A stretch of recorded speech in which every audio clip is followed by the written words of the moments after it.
వారిలో ఒంటరి అయిన వాడు 1000 మంది అగును. ఎన్నిక లేనివాడు బలమైన జనాంగముగా మారును. భార్య దొరికిన వానికి మేలు దొరికెను. అట్టివాడు యెహోవా వలన అనుగ్రహము పొంది ఉన్నాడు.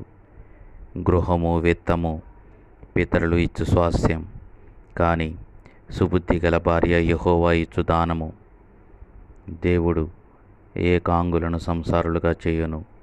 బంధింపబడిన వారిని విడిపించి వారిని వర్ధిల్ల చేయును. ఎవనికి యాకోబు దేవుడు సహాయుడగునో, ఎవడు యాకోబు దేవుని మీద ఆశ పెట్టుకొనునో అట్టివాడు ధన్యుడు.